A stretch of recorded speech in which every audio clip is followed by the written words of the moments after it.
और कुछ समय बाद जो आचार संहिता का दौर है वो भी हट जाएगा। और ऐसे में हमें जो है वापिस एक बार जगना पड़ेगा। मार्गदर्शन मिला है, आपसे ही प्रेरणा मिली है। हम तो आपके पीछे चलेंगे। चल रहे जी जी जी। कैसे क्या सब कोटा में ठीक चल रहा है? कोटा में सब कुछ ठीक है, ठीक है, यहाँ सब कुछ ठीक है। कोटा बहुत पीसफुल है, कोटा बहुत पीसफुल है। तभी तो यहाँ बच्चे पढ़ने आते हैं हमारे आइलैंड में। कोटा में शांति है, शांति। आज यार खान साहब सब कह रहे हैं आवाज की दिक्कत आ रही है, आप सुन पा रहे हो मुझे? हाँ बिल्कुल, मैंने ईयरफोन लगा रखे हैं तो मुझे तो आपकी आवाज बिल्कुल ठीक आ रही है। सभी साथियों को मेरा राम राम, दुआ सलाम। मैं मोहम्मद जावेद, कोटा की धरती से आदरणीय मोनू चौधरी जी भाई साहब के निमंत्रण पर आज मुझे लाइव आने का सौभाग्य मिला। मैं इनका बड़ा आभारी हूँ। और आप सभी भाइयों से मेरा विशेष अनुरोध है कि आप भाई साहब के साथ लगे रहें। देखो, काम होना नहीं होना ये तो ईश्वर के ऊपर है, लेकिन हमने हमारा बेस्ट जो दिया तो उससे हमें बिल्कुल एक पॉजिटिविटी मिलेगी, ये है। तो आप और हम सब साथ मिलकर काम कर ही रहे हैं। और आदरणीय भाई साहब मोनू जी हमें साथ सहयोग दे ही रहे हैं। ईश्वर की कृपा अपने ऊपर है ही सही। तो इंशाअल्लाह और भगवान ने चाहा तो जल्दी ही हम अपने लक्ष्य पर पहुंचे, ये है। बिल्कुल जावेद जी, आपने बहुत अच्छी बात कही। मतलब दिन में मैंने जावेद जी को बोला था कि आज शाम को आप लाइव चर्चा में जुड़ो, तो इन्होंने शाम को ही मैसेज कर दिया कि मैं बिल्कुल तैयार बैठा हूँ। जबकि मोस्टली आधे लोग बचते हैं कि यार कैसे क्या बात करेंगे, रहने दो और। लेकिन आप समय पर आए, हमारे लिए बहुत बड़ी बात है। नहीं, मैं तो आऊंगा। मैं उस वक्त भी नमाज पढ़ने जा रहा था, फ्राइडे था आज, तो नमाज पढ़ने जा रहा था जिस वक्त आपका फोन आया। तो मैंने दिनेश मीणा जी कह रहे हैं कोटपुतली से, विद्युत विभाग वालों को कब मिलेंगे? विद्युत विभाग वालों, आपका डेडिकेशन ही नहीं है। आप इधर उधर मतलब हाँ, एक चीज को पकड़ के तो चलो। कभी तो कहते हो हमें RLSS में शामिल नहीं होना है, कभी कहते हो हमें शामिल होना है, कभी तरह तरह की बातें कर रहे हो। ये जो लोग अलग अलग आवाजें उठ रही है, ये आपको RLSS से बाहर करने की उठ रही है, आपको डराया जा रहा है। जावेद जी, ऐसा चल रहा है वास्तव में, हकीकत है ये। देखिए, डर के आगे ही जीत है। जब तक हम डर को अपने मन में से डर को बाहर निकालेंगे, तब तक ही उसके बाद जाकर ही हम हमारा लक्ष्य को प्राप्त कर सकते हैं। अगर हम डरेंगे तो हम कुछ नहीं कर सकते। आज अगर गांधी जी हमारे डर जाते तो शायद हमें आज़ादी नहीं मिली। मैं जानने में समझता हूँ, मैंने बहुत बड़ी मिसाल दी है, क्योंकि अंग्रेजों के पास तो सारी पावर थी, लेकिन उनका दृढ़ निश्चय, डेडिकेशन और उनकी सच्ची इच्छा थी और सच्ची निष्ठा कि हमें हमारे देश के लोगों को आज़ाद कराना। उसी तरह मैं छोटी सी बात कहूँगा, हमारे प्रेमचंद्र मीणा जी जो अध्यक्ष महोदय हैं, मैं हालांकि हमारे UIT के कर्मचारी, हमारे UIT के जो संविदा कार्मिक है, उन्होंने भी हमें ताकत दे रखी थी, लेकिन प्रेमचंद्र मीणा जी ने अपनी पूरी ताकत के साथ, पूरे जोश के साथ हमें मोटिवेट किया। और सभी साथी जो हमारे नगर विकास न्यास परिवार है, पूरा जो ठेका कार्मिक है, उन्होंने हमें पूरी तरह से मोटिवेट किया हुआ है कि आप पूरा प्रयास करो और हम आपके साथ हैं। आप सब तो ऑफिस छोड़कर आ नहीं सकते, इसलिए हम सबका प्रतिनिधित्व करते हैं वहाँ से। और आप पूरे राजस्थान का कर ही रहे हैं, आपके साथ सहयोग की हमें है ही आवश्यकता। ये है बात, ये है। बिल्कुल, वो तो खैर बहुत मजबूत आदमी है साहब, उन्हीं के प्रयासों से और आपकी शिद्दत और मेहनत से तो हम यहाँ तक पहुँचे हैं। वो तो मैं मानता हूँ। आशीर्वाद है, आपका आशीर्वाद है, तो आप जैसे भाइयों का साथ मिल गया, और क्या चाहिए। हम राह में कोई साथ तो है। जी जी, ये है। बिल्कुल खान साहब, अपनी जो सेना है ना, वो बहुत जल्दी डिमोटिवेट हो जाती है। कोई व्यक्ति, अपन सही ट्रैक पे चल रहे हैं, सही पथ पे चल रहे हैं, और एक जना अपने बीच में से झंडा लेके आता है, वो नॉन स्टॉप झंडा लेके चिल्लाता हुआ निकल जाता है। सारी भीड़ उसके पीछे लग जाती है कि यार ये इतना चिल्लाया है और बहुत दिनों बाद चिल्लाया है, इसका मतलब ये सही है। ये मोनू, जावेद जी, प्रेम शंकर जी, ये तो हमेशा ही चिल्लाते रहते हैं। कोई अचानक चिल्लाया है तो मतलब वो सही है। हाँ। देखिए, इसके लिए मैं हम सभी साथियों से कहना चाहता हूँ कि दुनिया में सबसे ज्यादा सफल वो लोग हुए हैं जिन्होंने अपने काम के प्रति धैर्य रखा।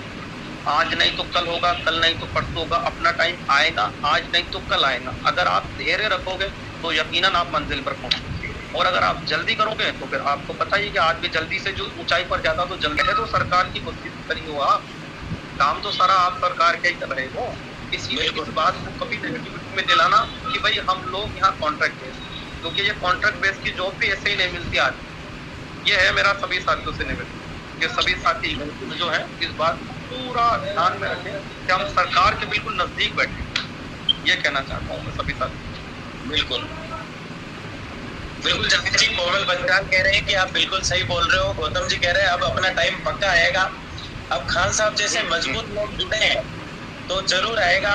खान साहब के साथ क्या होता है, कोई व्यक्ति आता है 4-5 व्हाट्सएप ग्रुप बनाता है, उसमें एक पैराग्राफ लिखता है कि हम ये कर देंगे, हम वो कर देंगे, ये लोग उसी लाइन में लग जाते हैं। ये मैं तो कभी कभी खान साहब ये सोचता हूँ कि कहीं इनके साथ ऐसा नहीं हो जाए कि सफलता की सीढ़ी जो है लास्ट 1 या 2 बची है, और ऐसे में 1-2 सीढ़ी जब बची है तो ऐसे में जब गिरे ना जिंदगी पर वापस चढ़ने की इच्छा ही नहीं होगी। इसके बारे में मैं आपको एक बहुत ही थोड़ा एग्जांपल से उदाहरण दूंगा। जैसे हमें इंस्टेंट भूख लगी और हमने एक कचौरी खा ली और कचौरी खाने हमारी भूख मिट गई, ठीक है ना।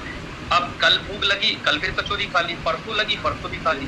धीरे धीरे जब हम बाहरी चीजों को जो कि अनावश्यक है उन्हें हम रोज खाएंगे तो एक दिन ऐसा आएगा कि हम शायद बीमारी की तरफ अग्रसर हो जाए। वही चीज है कि अगर हम भूख लगने पर रोटी खाएंगे तो हमारा स्वास्थ्य भी बना रहेगा और हमारी भूख भी मिटेगी। और रही बात इन बच्चों की, ये जो बात कर रहे हैं ना कि भाई कोई आदमी आता है तो वो जो अनावश्यक आदमी वो उसी कृत्रिम चीज जैसा है, जैसे कि मैंने आपको अभी फॉर एग्जाम्पल कचौरी कर दी है, अगर आप उसे खाएंगे तो ऑब्वियसली आपका बात में प्रॉब्लम आनी आनी। इसलिए आप सही आदमी का चयन करें। इतना विवेक तो हम सभी साथियों में है कि कौन सच बोल रहा है कौन झूठ बोल रहा है, इतना विवेक सबके अंदर है। जो रोटी खाता है उसको ज्ञान सब है, तो अपने ज्ञान का इस्तेमाल करें और कौन सही है कौन गलत है इस पर आप अपना पूरा ध्यान आकर्षित। यह है सर।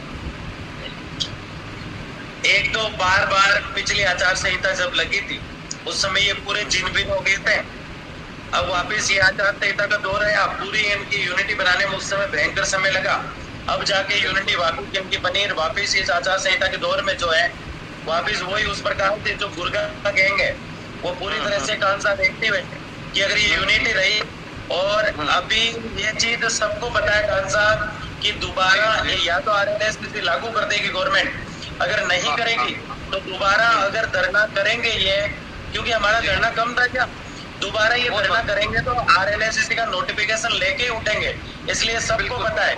इसलिए अलग अलग यूनियन के खान साहब जो अध्यक्ष है ना, कोई तो ऐसा है 200 लोगों का अध्यक्ष बना हुआ है अपने आप का, वो जो है अलग अलग ज्ञापन देता रहता है। आपके साथ लगे और पूरा साथ और सहयोग, क्योंकि लोकतंत्र में सर ने हमें बताया कि सर गिनाना है सिर्फ, और आपके सर की ही आवश्यकता है। यह है सर। बिल्कुल खान साहब, आपने बहुत अच्छी बात कही, और आप जैसे मजबूत लोग मिले, ये कि मैं उस समय कोटा और झालावाड़ की धरती पर आया, उसके बाद मुझे काफी मजबूती मिली, और आज वही ताकत है जो मुझे लड़ने की मजबूती देती है कि कुछ लोग तो मुझे समझते हैं राजस्थान में ठेकाकर्मी जो है इसलिए मुझे लड़ना है, लेकिन कई बार तो मुझे वहां आने से पहले ऐसा भी लगता था कि हमेशा पीड़ित और गरीब की आवाज उठाइए, इस बार किसकी आवाज उठा रहे हैं जो लोग ही तुझे नहीं समझ रहे। लेकिन जब भी मैं दक्षिण राजस्थान की तरफ देखता हूँ, हाड़ौती की तरफ देखता हूँ, तो मुझे ये डेफिनेटली समझ में आ जाता है कि लोग भरोसा करते हैं और इनका भरोसा कभी नहीं टूटना चाहिए। ये मेरी एक आदत है, मैंने हमेशा हमारे एक बड़े भाई साहब थे, वो यहाँ वो हमेशा मुझसे कहा करते थे कि देखा जिंदगी में याद रखना कि नेकी कर और दरिया में डाल, ठीक है ना। हम हमारे काम को जो है उसको दरिया में डाल देंगे, और नहीं मानोगे बड़ों की सीख तो मांगोगे भीगे को, ये कहा करते थे। वो कहते थे कि कभी दूसरे की थाली में मत देखना, और अगर तू देखता है तुझे दूसरे का खाना पसंद है तो तू मेहनत करना, मशक्कत करना, और फिर जो आसमान पर बैठा भगवान अल्लाह जो भी है, वाहे गुरु जीसस जो भी है, उस परम शक्ति से मांगना, वो तुझे देगा। मैं ठेका कर्मचारी हूँ।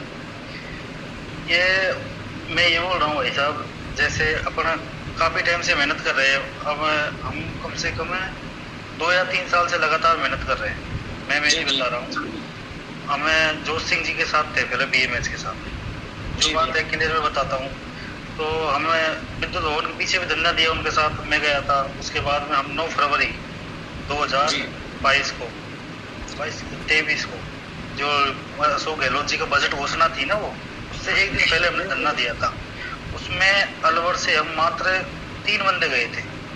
जी जी 3 बंदे गए थे अलवर से पूरे।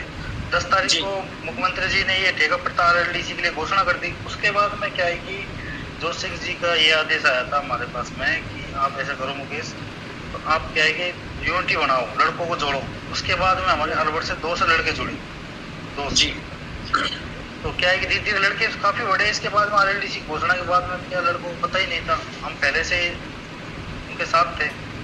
फिर क्या है कि धीरे धीरे ऐसे चलता रहा सिस्टम। फिर हमने जोश सिंह जी को बुलाया वहाँ पे। जोश सिंह जी ने बोला कि यार देखो रसीदें कटवाओ, संगठन में जोड़ो। तो हमारे यहाँ से अलवर जिले से कम 70,000 65,000 समथिंग पैसे की रसीदें कटी थी यहाँ पे।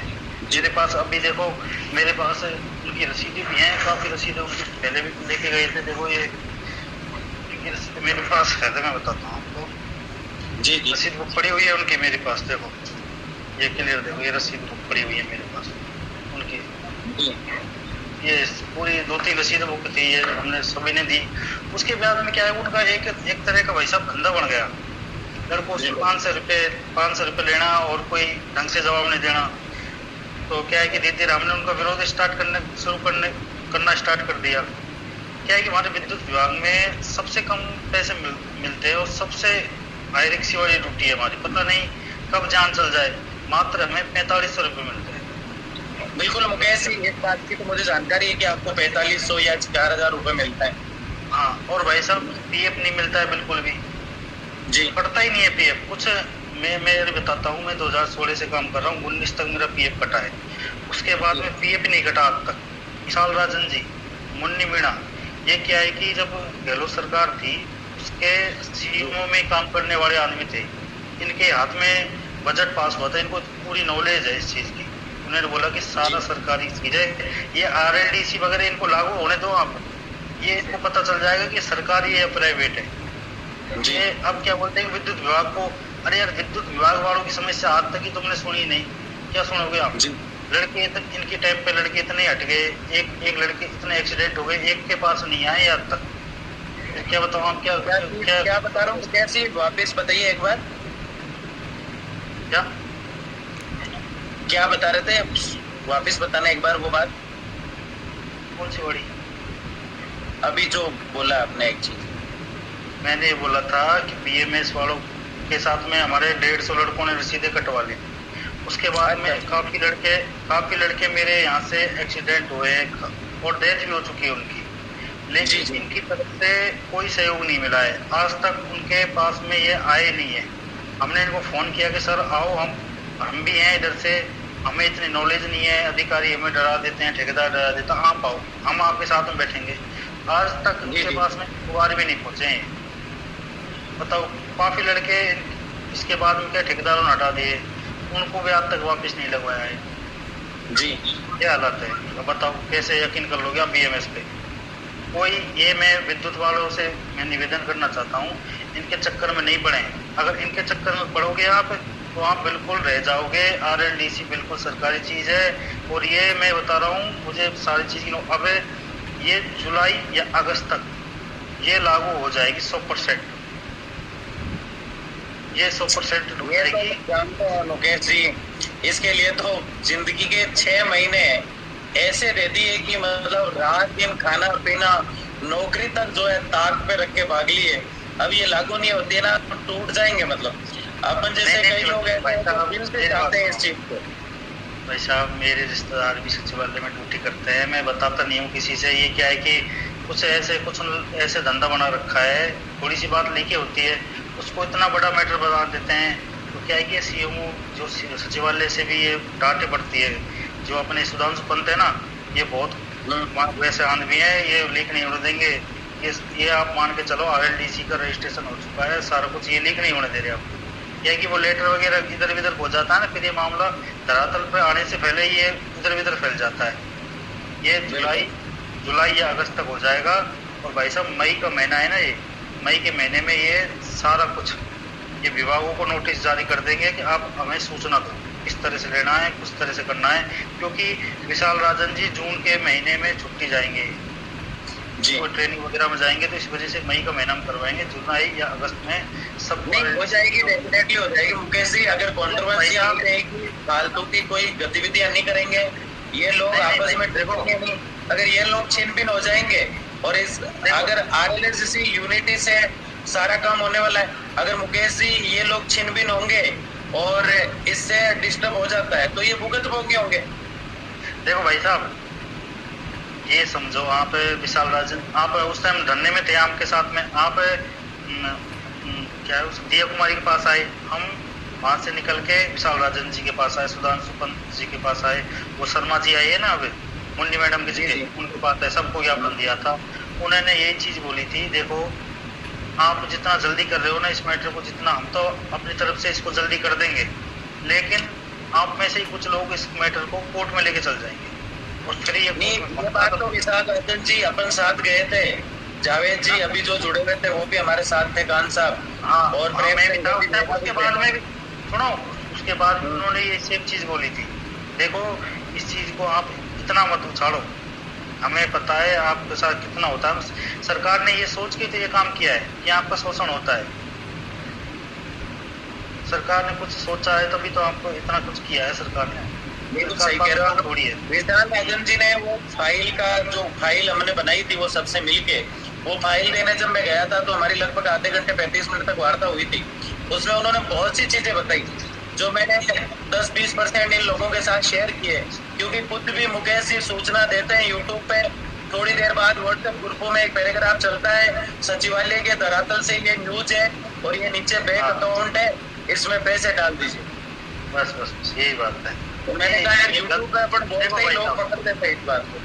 मेरी बात सुनो भाई साहब, ये लड़के, हम अखिल एकीकृत महासंघ के प्रदेश अध्यक्ष हैं गजेंद्र सिंह जी, हम उनके साथ में हैं, तो हमने उनसे बोला कि सर देखो आपके संगठन में जोड़ दो, हमें जो भी रसीदें करती है। उन्होंने बोला कि यार आपको 4,500 रुपये मिलते हैं, उनमें से भी मैं आपकी रसीदें काटूंगी, आप इतने दूर से आते हो, देखो इससे मेरा कोई फायदा नहीं है।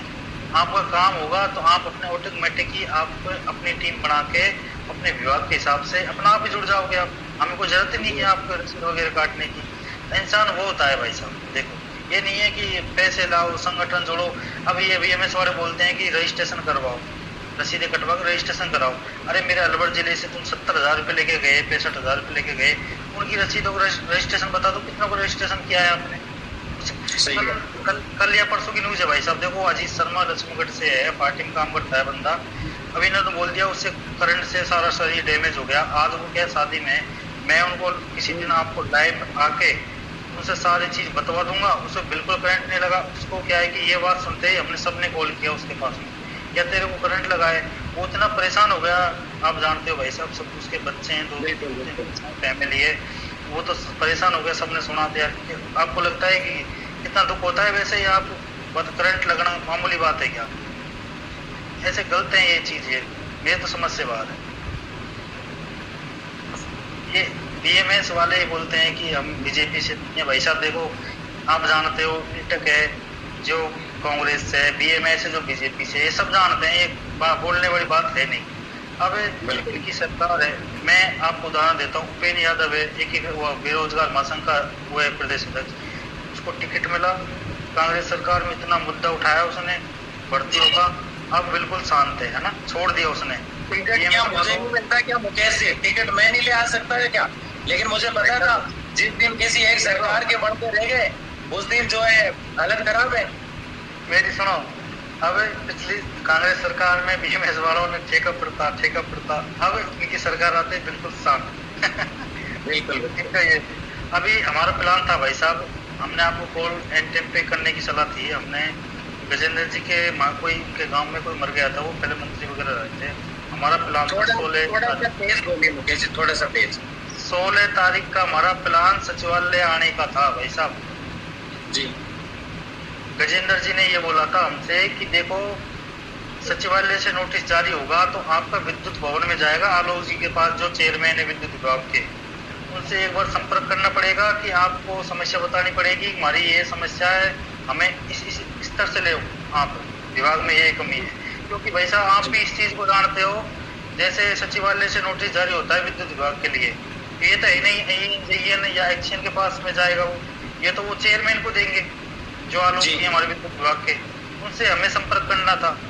इसी वजह से उन्होंने बोला कि यार देखो 19 का और 26 का राजस्थान में 2 चरणों में चुनाव है और अभी अधिकारी काम करने के मूड में है नहीं, आप ऐसा करना इसके बाद में आना जयपुर सचिवालय के अंदर, तभी ये काम स्टार्ट होगा वहाँ वापस। जी मुकेश जी, आपने बहुत अच्छी जानकारी दी और आपने बताया कि आपको शादी में भी जाना था, शादियां बहुत ज्यादा है, फिर भी आपने नहीं मैं मेरी ला रहे हैं पिला रहे हैं, उनके बच्चों का अच्छा पालन पोषण हो रहा है। आपको कोई लालच नहीं है इस चीज में, इनको समझना चाहिए। जो आदमी निस्वार्थ भाव से काम कर रहा है अपने लिए, अजमेर से आ रहा है जयपुर, इतना मंत्रियों से मिल रहा है, इससे मिल रहा है, तो ये कोई वो नहीं है अपने जेब से पैसे लगा रहा है। आपको कोई लोभ तो है नहीं, ये लड़कों की सोच है। फिर भी यार मुकेश जी, मेरा फिर भी लोग विरोध करते हैं। मैंने कभी किसी का नुकसान नहीं किया मुकेश जी, ना मैंने कभी किसी की आलोचना की, गलत को गलत, सच को सच कह देता हूँ। वो कहाँ महिपाल, कमल जी को फोन लगाया, उसको बोलो। कमल जी हमारे साथ जुड़ेंगे। ये थे मुकेश जी जिन्होंने अपनी दर्द भरी कहानी, विद्युत विभाग वालों की समस्याएं, आदि चीजें हमें बताई। अब कुछ देर सचिवालय की मजबूत टीम जो है, वो कहाँ महिपाल, कमल जी को फोन लगाया, उसको बोलो। कमल जी हमारे साथ जुड़ेंगे। ये थे मुकेश जी जिन्होंने अपनी दर्द भरी कहानी, विद्युत विभाग वालों की समस्याएं, आदि चीजें हमें बताई। अब कुछ देर सचिवालय की मजबूत टीम जो है उनसे कमल जी हमारे साथ जुड़ रहे हैं, तो एक बार पता कर लेते हैं कि वो एक्टिव है कि नहीं है। अगर नहीं है तो फिर स्ट्रीम करेंगे लाइव को, अगर है तो 2 मिनट 5 मिनट उनसे बात करेंगे हम, और फिर आज की लाइव को स्ट्रीम करेंगे। मुझे भी 2 शादियां अटेंड करनी है। कितनी? 2 शादियां। ठीक है, मैं लाइव हूँ साहब जी। कमल बेरवा जी, बहुत बढ़िया। कमल जी मैं आपको लिंक भेज रहा हूँ।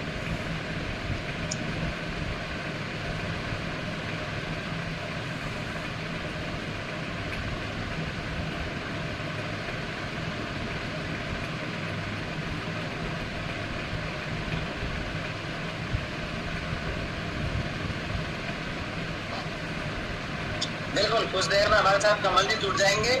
और आप लोग शेयर वेयर मत करना, नहीं तो इज्जत कम हो जाएगी आपकी। 165 60 70 इतना ही रहना है अपन को, ठीक है ना।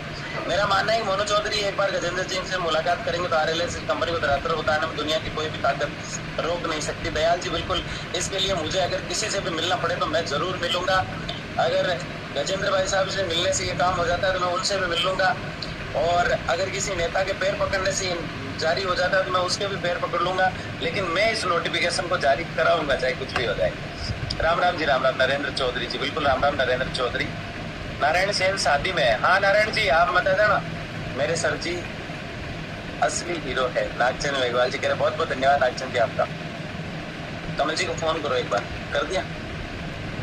बिल्कुल आया नहीं अभी उनका, आ जाएंगे अभी। कमल जी जो मैंने आपको लिंक भेजा है उस पर आप क्लिक करेंगे और तुरंत ही आप मेरे से जुड़ जाएंगे। मेरे सर जी बिल्कुल धन्यवाद। शोभा जी कह रहे हैं राम राम जी, राम राम। आप लोगों के कमेंट आज मैं कम ले पाया, ठीक है ना, कोई ना। कभी कभी तो अपन अकेले ही बात करते हैं, आज तो काफी लोग आ रहे हैं अपने साथ। आ रहे कि नहीं आ रहे?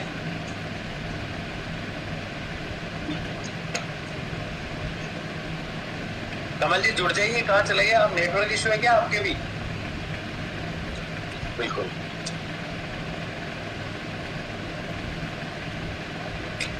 जय बाबारी, जय बाबारी सर। राम निवास बेरवा, बहुत बहुत धन्यवाद आपका। राम राम जी, राम राम, राम राम, राम राम, सबको Ram Ram. One man army अपना मोनू भाई, 11th राज बटालियन था हमारा। कईयों को ये पता ही नहीं है, आर्मी विंग 11th राज बटालियन से हूँ मैं। राम राम सा प्रेम शंकर मीणा जी, कोटा यूआई थे। आदि चीजें आपको पता ही नहीं है। नमस्कार नमस्कार खेवराज गांगवा जी, बिल्कुल बिल्कुल बिल्कुल। आर्मी में लिखा है, उनको कुछ पता है क्या? नमस्कार नमस्कार खेवराज गांगवा जी। इसीलिए तो लोग दुश्मन बनते हैं, और जब मेरे बारे में जानते हैं तो फिर उनकी उनको फिर दुश्मनी करने की इच्छा खत्म हो जाती है उनकी। क्या किससे, ये तो कॉम्बो है हर चीज में। वैसे भी कोई नहीं रोक सकता भैया को। बिल्कुल जय गुरुदेव बेटा। जो आज डूंगरपुर के वृत्ति से मुख्यमंत्री निःशुल्क दवा योजना से सर आप बुलाओगे तो हम क्यों नहीं आएंगे। नारायण सेन जी बहुत बहुत धन्यवाद। पहले भी आप गाड़ियों में टिकट करा के कैंसिल कर चुके हो। स्टार प्रोजेक्ट वोकेशनल वाले अनिल सैनी जी आप दिखे हो आज, हमारी आंखें आपको रोजाना लाइव देखना चाहती है, अब क्या करें।